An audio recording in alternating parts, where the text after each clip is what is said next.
ஆமா, 2 பேருமே கல்லூடிக்கிறாங்க. உங்களை என்ன வாக்கணும் உங்க அம்மாக்கு ஆசை? டாக்டர் ஆகணும் நர்ஸ். கோபி அவங்க வீட்லயும் கரண்ட் இல்ல கோபி. கரண்ட் கிடையாதா வீட்டுல? இல்ல சார். மயம் பேர் என்ன? டாக்டர் நந்தகுமார். ஆக்சுவலி எனக்கே சில பேர் எல்லாம் சில முகங்கள் ஞாபகம் இருக்கு. உங்களுக்கு அன்னைக்கு இருந்த முகங்கள்லாம் ஞாபகம் இருக்கா? அம்மா பார்த்தோன்னே பாத்துனே அவங்கள எப்படி மறப்பேன் நானு? அவங்க கையும் ஞாபகம் இருக்கு, முகமும் ஞாபகம் இருக்கு. ஐயோ, நம்ம மனசை தொட்டதுதான். உங்க கையை நான் மறுபடியும் பிடிச்சு பார்க்கணும். அன்னைக்கு என்ன சொல்லி கூப்பிட்டீங்க உங்க பையனை? டாக்டர் நந்தகுமார். மைக்க கொடுங்க. கல்லு உடைச்சு பிள்ளைய படிக்க வச்ச அம்மா இல்ல? கல்லு உடைச்சி கஷ்டப்பட்டு என் பிள்ளைய படிக்க வைக்கிறதுக்கு சார் ஹெல்ப்ஃபுல்லா இருந்தாரு. இன்னைக்கு நான் சந்தோஷமா இருக்கிறேன்னா அத்தனைக்கும் காரணம் நாகரம் பண்டேசன் சார் மட்டும்தான்.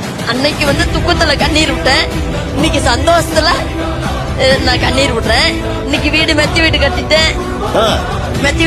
இன்னைக்கு வேலைக்கு போறதுல என் பிள்ளைங்க நல்லா சந்தோஷமா வச்சிருக்காங்க. எனக்கு அவரு கடவுளுக்கு மேல. எனக்கு அவ்வளவு அங்கீகாரம் கொடுக்காதீங்க, அவ்வளவு இடம்லாம் கொடுக்காதீங்க. அப்படி இல்லைங்க சார், நான் சாப்பாட்டுக்கே வழி இல்ல. அப்போ நான் இந்த மேடைக்கு வரும்போது ரொம்ப கஷ்டத்துல வந்தேன். இன்னைக்கு நான் என் கையால 10 பேத்துக்கு சாப்பாடு போடுற அளவுக்கு என் மாமன் இருக்கான். இன்னைக்கு நான் கஷ்டத்துல இருக்கும்போது இவர் கடவுளுக்கு கூட என் முன்னால வரல, இவர் வந்தாரு. அப்படிங்கும்போது யாருன்னு நான் சொல்லணும்? சரி சரி சரி சரி சரி சரிங்க.